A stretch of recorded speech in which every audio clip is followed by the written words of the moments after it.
minha missão de vida de estar aqui ajudando mães assim como eu. A história é bastante longa, mas eu vou trazer só os pontos principais. Para isso, eu quero que você me imagine uma menininha de 7 anos, inocente, indo passar a tarde na casa da avó. E um tio que morava lá me levava para o quarto dele sempre com pouca luz. Um dia, minha mãe chegou no quarto, de repente. Foi uma gritaria. Culminou com uma grande briga na família e eu não entendi nada. Não houve uma conversa que esclarecesse sobre aquela experiência que era totalmente nova para mim, que eu não sabia se era boa ou ruim, tampouco certo ou errado. Eu confiava no meu tio. Eu não lembro direito. A verdade é que eu não entendi muita coisa, mas quando eu me dei conta, eu estava passando numa médica que olhava para o meu genital. Essa marca, na minha infância, eu costumo descrever como o primeiro caminho onde eu cruzei com o lobo mau.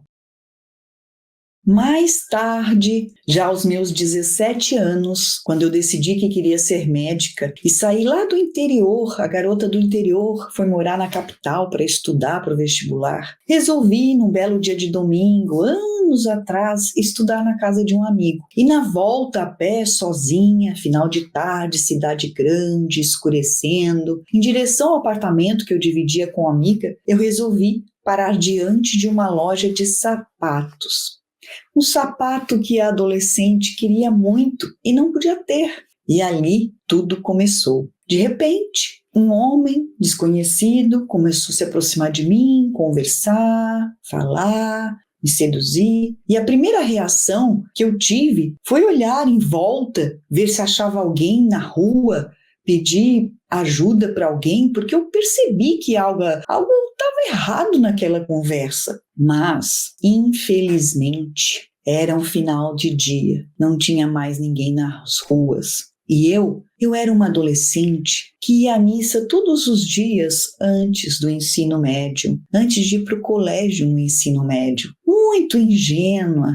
O pior medo que uma mãe pode ter para com a sua filha, sim, aconteceu comigo. E durante muito tempo da minha vida, eu me perguntei, será que eu podia ter feito algo diferente? Será que eu devia ter tentado correr? Sabe o que passava pela minha cabeça, na verdade, enquanto eu me lavava e tomava banho e chorava baixinho para minha amiga não me ouvir? Era que eu queria apagar da minha vida essa vivência, queria esconder de todo mundo. E eu escondi durante muitos anos e não queria pensar mais no assunto. Queria esconder até de mim mesma. A verdade é que eu só queria não sentir o que eu senti. E eu fiquei paralisada pelo medo. E dessa vez, eu costumo dizer que a marca da minha adolescência, quem passou no meu caminho, literalmente, foi o bicho-papão.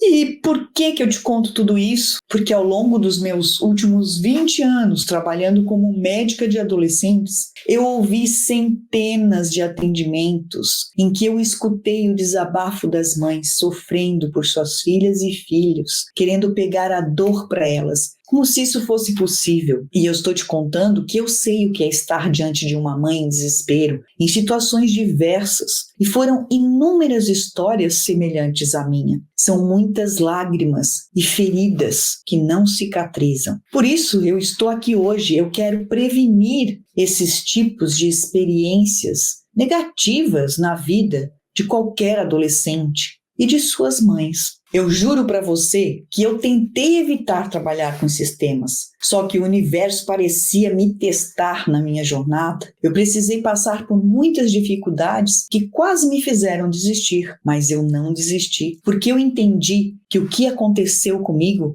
fez com que eu seja quem eu sou hoje e que a minha missão é muito mais importante e maior do que qualquer obstáculo que eu enfrentei. Depois que eu terminei a minha especialização lá em São Paulo, na Unifesp, em medicina do adolescente, comecei a trabalhar com os adolescentes, eu me deparei com outros desafios, com os desafios de lidar com a adolescência, com as mães. Eu precisei desenvolver, adquirir habilidades, como lidar lidar com essa etapa da vida. E esse trabalho se mostrou muito mais difícil do que parecia até então. No início, eu era defensora dos adolescentes e não conseguia me vincular com as mães. Claro, naquela época eu tinha pouca experiência e eu ainda não tinha experiência de ser mãe. Com o tempo, eu fui entendendo que os adolescentes são totalmente dependentes dos adultos que cuidam deles, inclusive, principalmente, de nós, as mães. E se eu não vencesse essa barreira, eu não conseguiria ajudar. Era muito triste para mim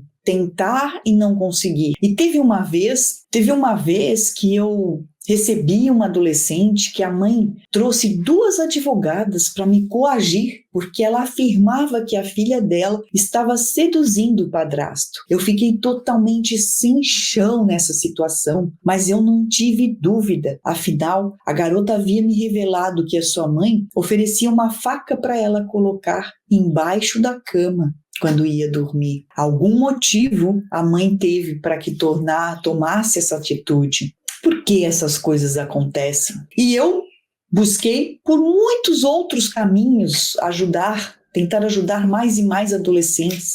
Eu fui uma das oito membros da Sociedade Brasileira de Pediatria. Eu fui presidente do Departamento de Adolescência da Sociedade Catarinense de Pediatria. Dei entrevistas em programas de TV, participei como palestrante em diversas jornadas e congressos científicos, produzi artigos científicos, capítulos de livros. Eu tenho um capítulo sobre o exercício da sexualidade no Tratado de Pediatria, a Bíblia, o livro de todo pediatra. Mesmo assim, eu ficava frustrada, decepcionada com o pouquinho que efetivamente a gente consegue ajudar. Eu me sentia aquelas formiguinhas que muita paciência, um passinho por vez, e não conseguindo atingir tanta gente. E pior de tudo é que dentro desse mundo acadêmico, o tabu também existe. É formado de pessoas da nossa sociedade e esse tabu também está presente lá dentro. Então eu percebi que ali eu corria o risco do meu trabalho não fazer diferença na vida das mães e dos adolescentes. Foi aí que eu resolvi juntar os saberes da área da psicologia chamada psicodrama com a medicina do adolescente, toda a experiência que eu tive, e resolvi empreender no digital para alcançar o máximo de mães.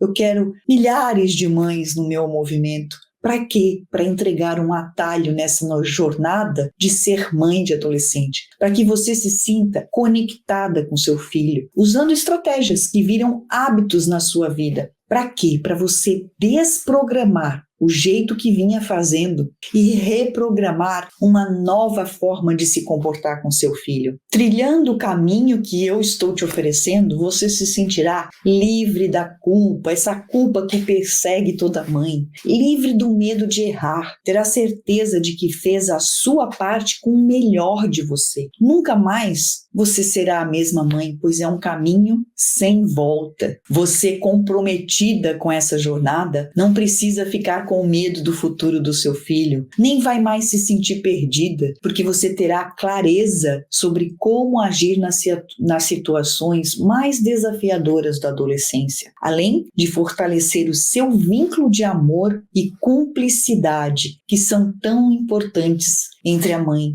e os filhos. Você, mãe, vai percebendo a transformação acontecendo dentro da sua casa e vai viver com equilíbrio e harmonia. Agora, se você deseja fazer parte desse meu time, que eu chamo time de mães sabidas de adolescentes, eu estarei ao seu lado, tirando as suas dúvidas, dando a minha mão, porque nesse ambiente confiável e seguro, a gente não solta a mão de ninguém. Uma serve de apoio para a outra. E se você, assim como eu, está empenhada em mudar e melhorar a forma como você se relaciona com o seu filho adolescente e tem dúvidas de como pode se reconectar, eu te peço, me manda um direct, conta a sua história para mim, eu estou pronta para te ouvir e disposta a te ajudar.